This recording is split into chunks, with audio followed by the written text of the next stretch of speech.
What is New Jersey's dirty dirt law? If you're moving soil, fill, concrete, or construction material from one site to another in New Jersey, how do you know whether what you're handling falls under these regulations? And if it does, what are you actually required to do about it? Well, by the end of this video, you'll understand what dirty dirt is, how to tell if your material qualifies, what the regulations actually require, and what it means for your business.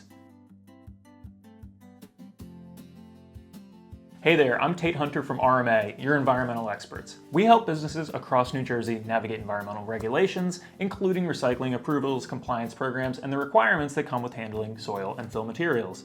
Dirty dirt is one of those topics where the name makes it sound super simple, but the regulations behind it are anything but. So before we go too far, if you're not sure how all of this is going to affect your operation, just reach out to us at RMA and we'll help you sort it out.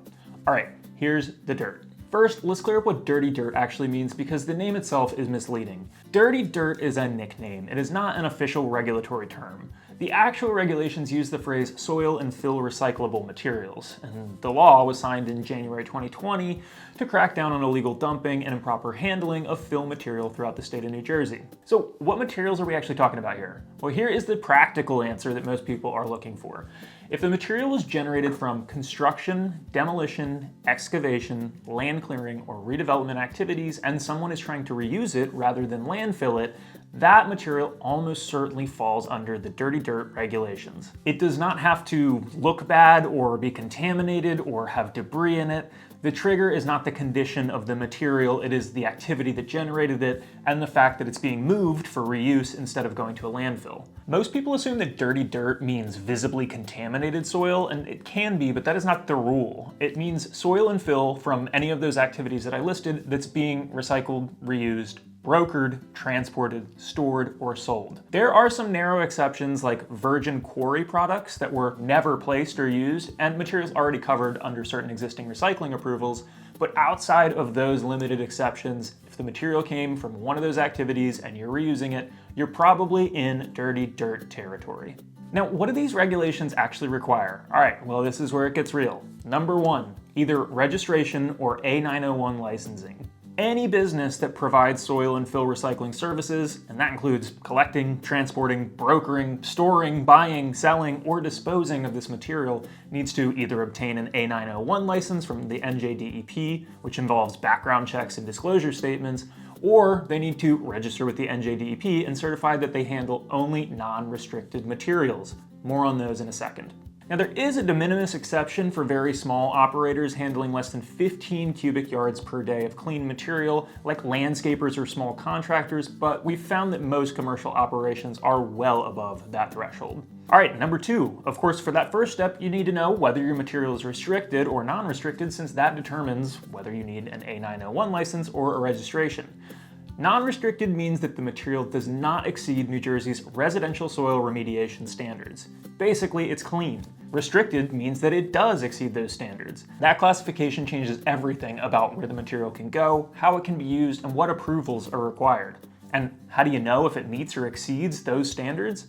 Well, number three, you probably need analytical testing. You can't determine whether a material is restricted or non-restricted just by looking at it. Two truckloads can look totally identical. One might be clean and the other could exceed those standards. The only way to know is to go through sampling and lab analysis. Number four, documentation. You need records tracking where your material came from, who generated it, who transported it, where it's going, and what characterization data supports that classification. This chain of custody documentation is what regulators are going to look for when something goes wrong. And finally, number five, be aware of the penalties that come from messing this up. Non-compliance with the registration and licensing requirements can result in penalties of up to $50,000 per violation. This is not a suggestion, it is the law. So who does this affect? More people than you'd think. Developers and property owners generating soil during excavation and redevelopment, contractors performing that physical work, trucking companies moving the material, brokers arranging in sales or transfers, and recycling facilities accepting the material. If you're involved in any part of that chain in New Jersey, the dirty dirt regulations probably do apply to you.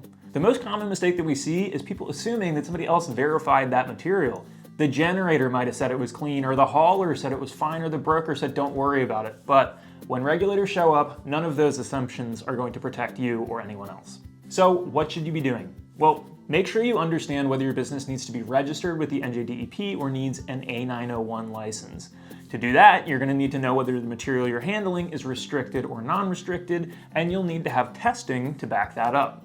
You need to build a documentation system that's going to track every single load, and if you're a recycling facility, you need to make sure that your approval actually covers the materials that are coming through your gate, because if it doesn't, that's a modification that you need to address before NJDEP addresses it for you. That's where we come in. At RMA, we help businesses like yours understand how the dirty dirt regulations connect to your broader environmental compliance picture.